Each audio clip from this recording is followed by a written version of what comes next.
Bruce Wayne, fuck Lois Lane.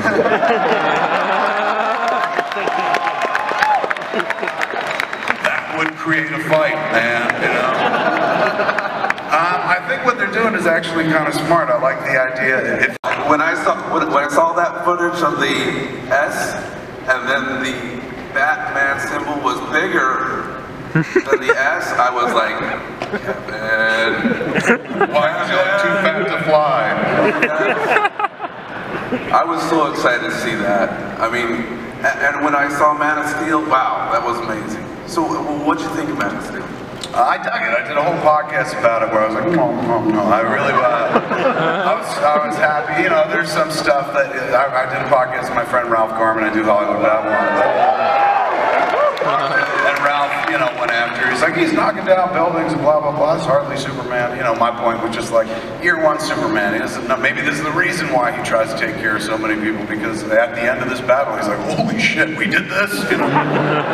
But I liked it quite a bit, man. I was happy to see it. As much as I love the Dick Donner stuff, I was happy to see this iteration of Superman. And did you see that maybe Superman threw the gauntlet down first because that satellite said Wayne Enterprises? Oh, right. So maybe that's why Batman comes to Gotham. He's just like, you broke one of my fucking satellites.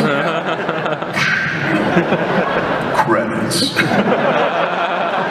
Good seeing you, man. Great question. Right in, come on in, man. How are you? Hey, man. Hey. How are you? So this is my shy, lovely girlfriend, Christina. Hi, how are you? Shy. She lives up to her reputation, man. Yes. So one thing I want to ask is, her and I love her to death, but just like you and Jen, you guys have differences of opinions in religion and movies, and her only interest here today was Hunger Games, which is fine. But I just want to know, how'd you know that Jen was the one? How do you keep the relationship? Two different questions. How did I know she was the one? She fucked me. My requirements wasn't like, there's a mountain you gotta climb. Mine was just like, sex, welcome to the relationship. But I mean, honestly, I talk about it quite often. As much as I love her, I do believe, like, we love a lot of people in life. And there are many people I've loved that, you know, I'm not actively with anymore, but I don't stop loving them and continue loving them. But, you know, when you're married, it's like you only fuck one person. There's a lot of people I still love, but I don't fuck anymore. So I met this person and I was like, oh my God, I can see fucking you from now until the end of time. Like, I don't sit there and go like, wow, this is good for now, but like, there may be someone along the way. I don't think anybody can do for me what she can do for me, because she learned to climb my body like Everest, you know? I just lay there. She does everything and stuff, because she made the mistake early on in the relationship of being like, I like being on the top sometimes. I was like, welcome to the top eternally, you know? So we got along on that level. You know, it's nice that I often remarked that she wasn't a fan and stuff, and she's like, would you have wanted to marry a fan? And I was like, yeah, that'd be amazing. But I didn't, and she's like, I'm a fan of you, you know, the work's fine, but I like who you are as a person. So, I mean, that was the key component right there as well. And the fact that she tolerated, like, stuff that I was into. All this stuff is popular now and fairly mainstream, but early on, you know, there weren't a lot of people into the geeky stuff and the nerdy stuff, particularly, like, attractive girls and shit. And when we first started dating, I gave her a copy of Mad Love when they did the comic book, Paul Dini and Bruce Timm's Mad Love, where they introduced Harley Quinn in comic book form. And so I was, you know, she was like, let me see one of the comic books you like. And rather than give her like Dark Knight, which is like a fucking thick as a Bible, or Watchmen, I gave her something that was fairly recent, kind of cute, you know, thought she'd be into it. And I have this picture on my desk of her in my tub, and we hadn't known each other but maybe a couple months. And she's in the tub, and she's got a Burger King Star Wars glass next to her. It's R2D2 C3PO. And she's reading Mad Love, and you can see her nipples on the top of the water. And this is before digital photography, so I had to, you know, get this developed in the photo mat. Like fucking almost 20 years ago, the guy was like, right on. So I got that picture. There she is reading Mad Love and stuff. What you don't see is after I snapped the picture, she's like, what the fuck? You know? But I'm glad I took it, because that was the moment she got out of that tub, and she was just like, this is really good. And I was like, yeah, it is, isn't it? And she goes, if we ever have a kid together, we should name her Harley Quinn. And I was like, oh yeah, we totally fucking should. And she stuck with that, man. Like a year later, we eventually had a kid, and the whole time she was in utero, we were calling her Harley Quinn. We wanted a girl. We were willing it to be a girl. If it was a boy, we were going to call him Charlie Quinn. Like, we were fucking committed. And, you know, boom, out came the girl. And I remember, like, saying when, I saw her, finally saw her, because up until then, she's an abstract. You see her little face, and you're like, oh my God, we're going to saddle this poor little human being with this name for the rest of her life. And kids are cruel, so they'll be like, you know, if she's heavy, they'll be like, you're fucking Portly Quinn. Or, you know, you're Harley Quinn. There's any number of variation of cool names that you can make with that and stuff. And so I said to Jen, I was like, we don't have to name this kid Harley Quinn. We should really name something else, like somebody in your family. And she held on to it. She was the one that defended the name. She was like, no way. She's going, Harley Quinn's an excellent fucking name. Fuck everybody. And I said, if we have a boy, can we name it Batman Jr.? That's where she drew the fucking line. So right then and there, man, I knew I had somebody special. She seemed to understand me. I understand her. And the beautiful thing is, I mean, you watch a lot of sitcoms, you know, and they kind of train you to think that once you get married, everything, all joy in life stops until right before the credits and shit like that. It's not true. When you got a fucking partner or somebody you can really rely on and shit, you're never alone in this world. You can bounce weird ideas off them and shit.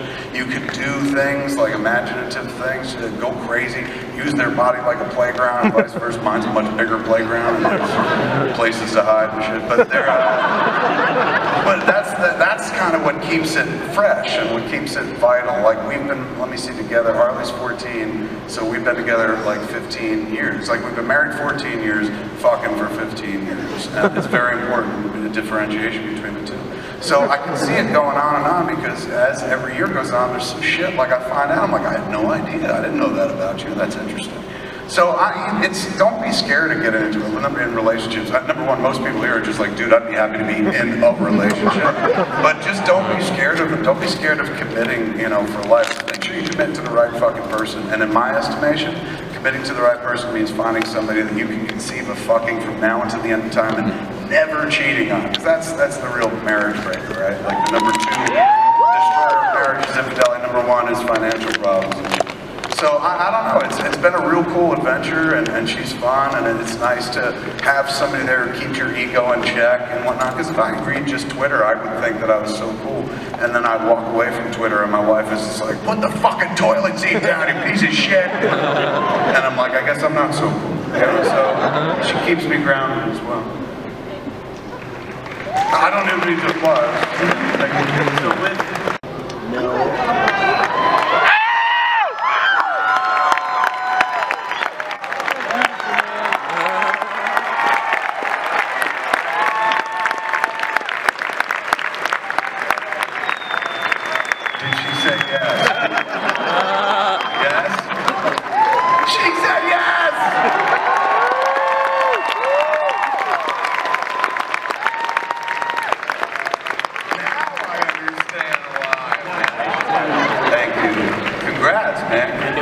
And yeah, I'll wed you guys whenever you want. Just find me on Twitter, let me know when you're gonna do it, I'll happily wed you. I mean, I won't marry you myself, but I'll wed you together. She actually said about a year ago that she'll be down for that, so that kind of sealed it in right there. Right on, man.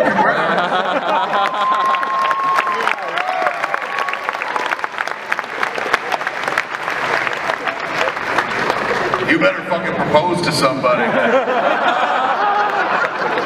Kevin, we've known each other for so long. And we should take this to the next level. Can I ask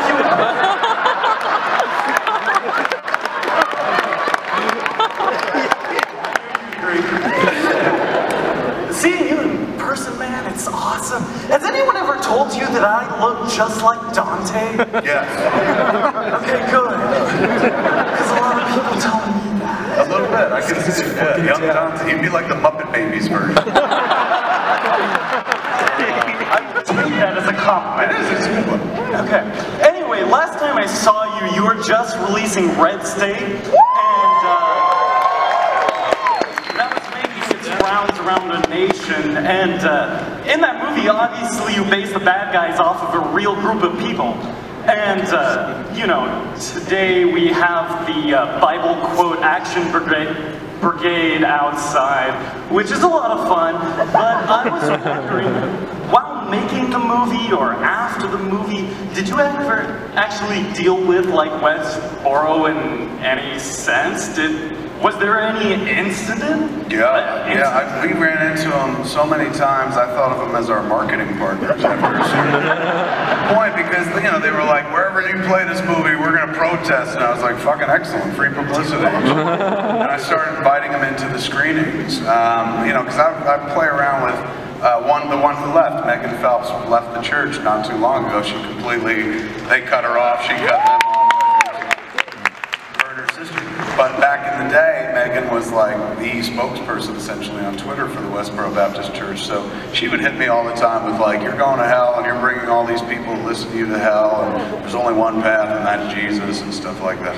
And I would tweet back, Megan, my wife says, so long as it'll save you from your cult-like family, we can all have a three-way together. And she was like, you're a pig. And I was like, you have no idea. So when she left the church, she tweeted it, the word got out, like, I'm no longer at Westboro. I was like, holy shit, she's expecting that three-way. She sent me an email, she was not expecting the three-way, but she was very cool in the email about just like, she's like, I'm lost. Like, I spent my whole life being taught this one thing, believing this one thing, and now it's like I gotta start from scratch as an adult and stuff. So she seems to be doing well. I think I've read an interview or two since she left. But back then, she was kind of the point person. She was the person I was dealing with the most on social media. So I told her at one point, like I was on a radio show in Kansas City, and I was talking to the host, and all of a sudden they were like, hey, Megan Phelps is calling in. And I said, oh, get out of here, man, put her on. So they put her on, and she was like, Kevin, we just want you to know we're going to protest the movie, like when you come to play here in Kansas City. And I was like, right on, man. Well, instead of protest, you guys usually come to protest, sit outside and shit. Why not, when a protest is over, when the movie begins, you guys can come in and watch the flick, and I'll give you a bunch of tickets, you can kick back and watch the flick, and then come up on stage and review it and shit. I'd like to hear what you have to say about it. And she was just like, can I bring a bunch of my family? I was like, yeah, totally, man, absolutely. We'll give you, like, we got 5 tickets for you. And she's like, oh, okay. And so we hung up, and I fucking turned to my producer. I was like, can you fucking believe this? The Phelpses are coming. Like, that was so easy. Like, we didn't even have to try. They're fucking here on their own. Phone rang again. I was like, shut up. Pick up the fucking phone, and it was Megan Phelps. And she goes, can we get 15 tickets? And I was like, oh, God hates fags, but he loves a bargain, doesn't he? I said, yeah, we'll hook you up, man. So we gave 15 tickets, and her family came, and they after the protest, whenever we had a protest, like from Sundance forward that they were there for, I would invite people to make up their own anti-protest signs. I was like, anybody can write horse shit on a piece of paper and hold it up. If you do that and yours is cool, we'll bring you into the movie for free and shit like that.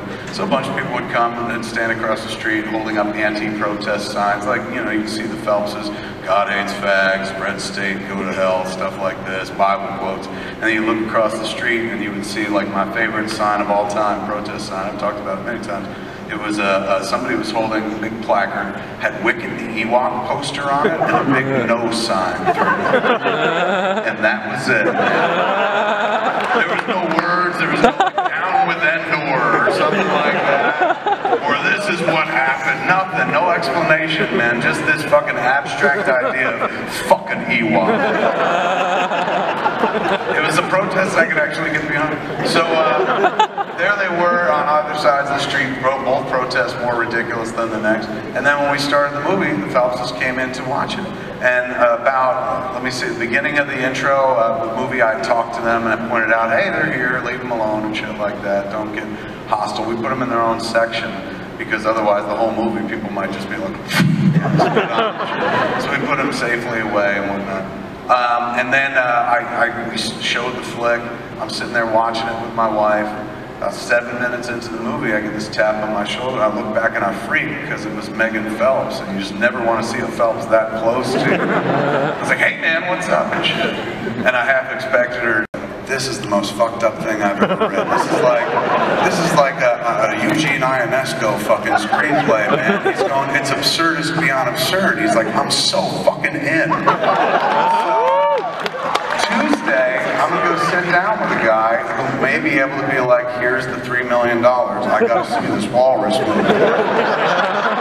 And all of that is just a way of saying, like, as you sit around on a podcast and you start, talking goofy shit, weird, wonderful things can aggregate and happen. So now, 1 month ago, there was no fucking walrus movie in my life whatsoever.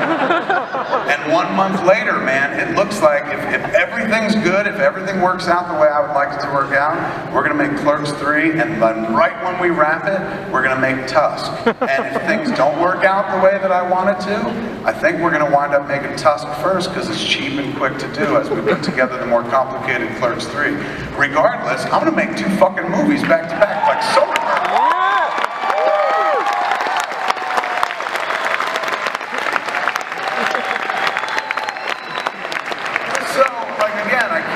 Enough. Sit down with your friends, do some fucking podcasts, man. You never know where it's going to lead, and that's where we are. Clerks 3 is beautiful. It's I've said online, it's like The Empire Strikes Back of my movies, and people are like, that makes no fucking sense. That is to say, it's my favorite of the ones that I've written, not just of the Clerks movies, of all the movies. It really brings the characters full circle. It brings them into the future. It doesn't make them old men, but it talks about being older. It talks about the death of the video store. It talks about everything. Like if Clerks was a movie about me in my 20s, Clerks 2 is me in my 30s, Clerks 3 is definitely me in my 40s and on and stuff like that.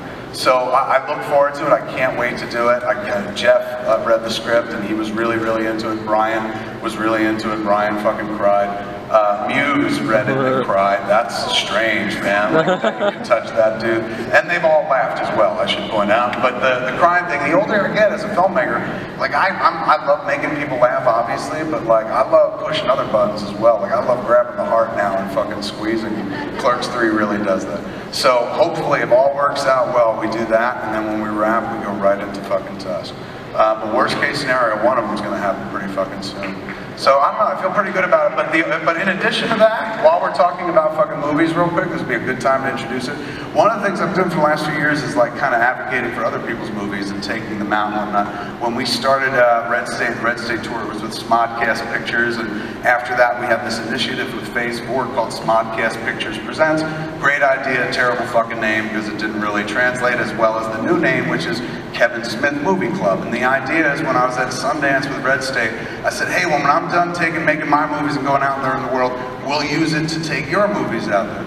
And the good folks at Phase 4, like, 6 months after I made that speech, they're like, are you serious? Do you really want to bring other movies out there into the world? I said, yeah, man, I'll pay it forward. Like one day, Miramax picked up my movie and fucking suddenly my life changed. And I know how important it is for some cats to just have the picture, like, play in a movie theater or find distribution in some way, some validation for all the hard work. So yeah, I would like to do that. It's good karma. It's also good for me. I get to watch a lot of fucking movies. I get to be rubbing shoulders with hip young talent and shit. So one of the first 2 movies we put out last year was one called Bindlestiffs. It was really funny. You can see it on video. It's a fucking hysterical movie.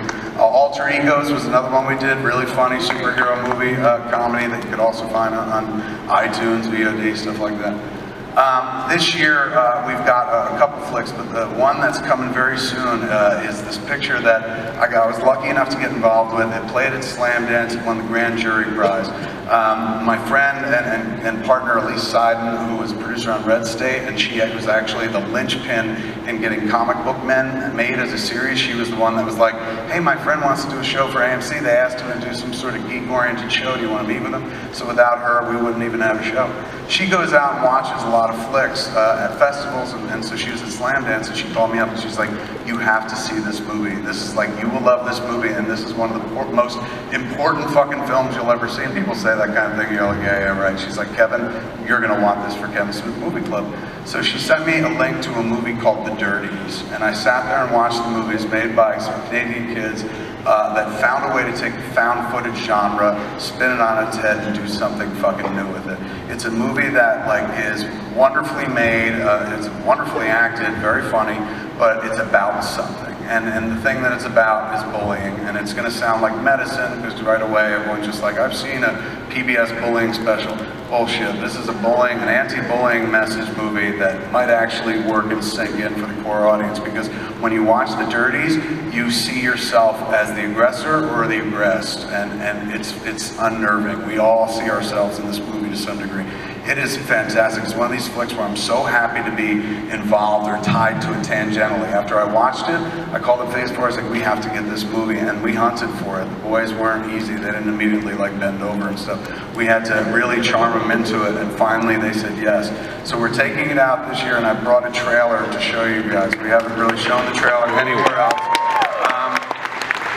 And again, when I saw the flick, Alicia said, this is the most important movie you'll see, and I was like, yeah, right. I saw it. It is the most important movie you'll see this year. One of the best first films I've ever seen, and it instantly jumped onto my top 100 films of all times list. When I look at this movie, I see me. I see you guys. Like, it's a movie that we'll all see ourselves in. Take a peek at it now. People will be talking about this movie at the end of the year. That's why I was so happy to be allied with it in any way, shape, or form. The director, Matt, was just like, oh, you know, you being involved is really good for us. I was like, bullshit. You letting me be involved with this movie is a fucking honor. It makes me relevant, gives me validity. It makes it seem like I actually have something to say. And I love to share with my audience shit that excites me. The Dirties really excites me. Can we watch this trailer real quick and then we'll jump back into Q&A? Ladies and gentlemen, The Dirties. Walked out, the room was empty, well, and now the room's kind of full, man. So that felt good for a second there. I was like, I'm finished. Thanks for being here. This is always my favorite part of the fucking year. As much as you're like, oh, it is a nice kick in my ass, it's a nice kick in mine, and it kind of sets me out for the rest of my geek year and puts a spring in my step. Right now, back east in our comic book store, Jay and Silent Bob's Secret Stash, we are shooting season 3 of Comic Book Magic. So the boys are not here, but we put together a video for you guys to watch. So this will run, and then the lights will come out, and you can leave. I'll say goodbye before we start running this. Thank you for being here. It means the world to me. Thanks for still listening to my bullshit. Thanks for being here as opposed to anywhere else tonight in Comic-Con.